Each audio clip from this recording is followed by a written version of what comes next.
الحمدللہ نحمدہ ونصلی علی رسولہ الکریم اما بعد۔ عبداللہ ابن عباس رضی اللہ تعالیٰ عنہ روایت کرتے ہیں، نبی کریم صلی اللہ علیہ وسلم نے عشاء کی نماز میں تاخیر فرمائی، یعنی دیر سے ادا فرمائی۔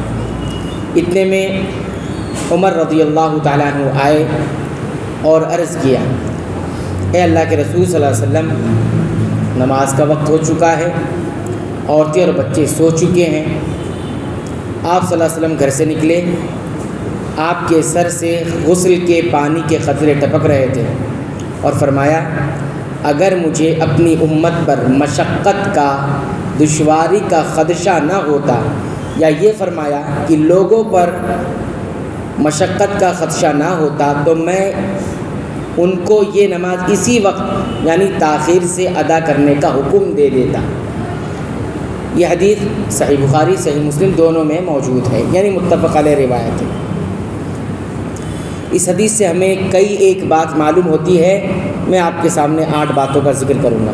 پہلی بات، نبی کریم صلی اللہ علیہ وسلم کا کسی چیز کا حکم دینا اس کے واجب ہونے کی دلیل ہوتا ہے، یعنی آپ اگر کوئی حکم ایسا دے دیں جو حکم ہے تو وہ واجب ہو جاتا ہے، اور اس واجب کو ختم کرنے کے لیے کوئی دوسری بات نبی کریم صلی اللہ علیہ وسلم اگر کہہ دیں تو اس سے معلوم ہو جائے گا کہ وہ چیز واجب نہیں ہے، ورنہ آپ کا جو بھی حکم ہوتا ہے وہ کیا ہے، واجب کے درجے میں ہوتا ہے۔ اس لیے آپ صلی اللہ علیہ وسلم کیا کہہ رہے ہیں کہ اگر مجھے مشقت کا خدشہ نہ ہوتا تو میں حکم دے دیتا، تو آپ نے حکم نہیں دیا، اس کا برعکس معلوم ہوا کہ اگر آپ حکم دیتے تو وہ واجب ہوتا۔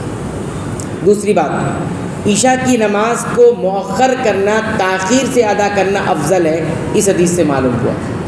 جتنا دیر کر کے پڑھیں اتنا اچھا ہے، بشرطے کہ اس میں کسی اور کو مشقت نہ ہو جائے، کسی اور کو دشواری نہ، اس شرط کے ساتھ اگر کوئی تاخیر کرتا ہے اچھی بات، لیکن اگر کسی کو مشقت ہوتی ہے، دشواری پیش آتی ہے تاخیر کرنے کی وجہ سے، تو پھر یہ درست نہیں ہوگا۔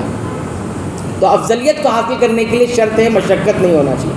نمبر 3، یہ بھی معلوم ہوا کہ دین میں مشقت کی صورت میں، یعنی کوئی چیز دشوار ہونے لگے، کوئی عبادت، تو آسانی کی گنجائش موجود ہے، آسانی کی گنجائش موجود ہے، یہ اصول معلوم ہوا۔ چوتھی بات، غور سے سنیے، کبھی کبھی ایسا ہوتا ہے کہ کم افضل عمل حالات کے مطابق زیادہ مناسب ہو سکتا ہے۔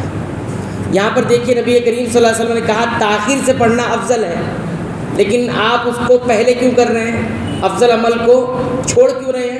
کیونکہ حالات کے مطابق زیادہ مناسب پہلے ادا کرنا ہے، حالات کے مطابق زیادہ مناسب کیا ہے، پہلے ادا کیا جائے، کیونکہ بچوں کے، خواتین کے سونے کا وقت ہو گیا اور انسان تھکا ہوا ہے، اگر دیر سے کریں گے تو اسے اتنے دیر جاگنا پڑے گا، اور سو جانے کی صورت میں نماز کے چھوٹ جانے کا خطرہ موجود ہے۔ نمبر 5، امام اگر تاخیر کرے، دیر کرے کسی وجہ سے، تو اسے یاد دہانی کرائی جا سکتی ہے، چاہے وہ امام کتنا بڑا کیوں نہ ہو۔ نبی کریم صلی اللہ علیہ وسلم کتنے بڑے ہیں، امام ہیں، تاخیر ہو رہی ہے، ایک ان سے کم مرتبے والا انسان ہے، حضرت عمر رضی اللہ عنہ آ رہے ہیں اور آپ کو یاد دلا رہے ہیں، اے اللہ کے رسول صلی اللہ علیہ وسلم، نماز کا وقت کافی دیر ہو چکا ہے، بچے اور عورتیں سو گئے ہیں، یاد دلایا جا رہا ہے۔ تو یہ کیا جا سکتا ہے، کوئی بڑا ہو تو اس کا یہ ہرگز مطلب نہیں کہ اگر وہ کوئی کام ایسا کرے تو کوئی یاد نہ دلائے، بلکہ یاد دلایا جا سکتا ہے، بڑے ہونے کی وجہ سے اسے نظر انداز نہیں کیا جا سکتا۔ نمبر 6، نبی کریم صلی اللہ علیہ وسلم کی امت کے لیے محبت، نرمی اور شفقت ہمیں نظر آتی ہے کہ آپ صلی اللہ علیہ وسلم امت کے لیے کتنی محبت، کتنی نرمی اور کتنی شفقت رکھتے تھے۔ آپ نے کیا فرمایا، مجھے یہی وقت اچھا لگتا ہے پڑھنے کا، لیکن آپ لوگ کہیں مشقت میں آپ نہ آ جائیں، دشواری میں نہ آ جائیں، اس لیے میں حکم نہیں دے رہا۔ تو یہ 6ٹھی بات ہو گئی۔ 7ویں بات یہ معلوم ہوئی کہ عمر رضی اللہ تعالیٰ کتنے صاف گو تھے، یعنی کوئی چاپلوسی قسم کی بات نہیں تھی عمر رضی اللہ عنہ کے دور میں کہ نزدیک، اور خوب اعتماد تھا کہ میں کوئی بات بولوں گا تو نبی کریم صلی اللہ علیہ وسلم اچھی طرح سنیں گے اور اس پر عمل بھی کریں گے۔ صاف صاف جا کے کہہ دیا اللہ کے رسول صلی اللہ علیہ وسلم، دیکھیے وقت کتنا ہو چکا ہے، اور صاف کہہ دیا کہ خواتین یعنی گھر کی عورتیں اور بچے بھی سو گئے، اتنا دیر ہو گیا، تو آپ صلی اللہ علیہ وسلم ان کے کہنے پر آئے. اعتماد تھا کہ نبی کریم صلی اللہ علیہ وسلم مجھے کچھ کہیں گے نہیں بلکہ میری بات مانی جائے گی. صاف گوئی ہونا چاہیے. آج کل لوگ کیا کرتے ہیں, صاف گوئی نہیں ہوتی, بڑے لوگوں کے سامنے جاتے ہیں تو بہت ساری باتیں کہتے نہیں. صاف گوئی تھی کا تقاضا یہ ہے کہ کہا جائے, لیکن کچھ مفاد وابستہ ہوتے ہیں, کچھ خطرات لاحق ہوتے ہیں کہ بول دیا تو ہو سکتا ہے کچھ نقصان پہنچ جائے, یا بول دیا تو مفاد سے ہاتھ دھونا پڑ جائے. تو حضرت عمر رضی اللہ عنہ کے بارے میں یہ ساری باتیں نہیں تھیں. یہ 7ویں بات ہے. 8ویں اور آخری بات یہ ہے کہ بڑے افراد کو بھی یاد دہانی کرانا درست ہے.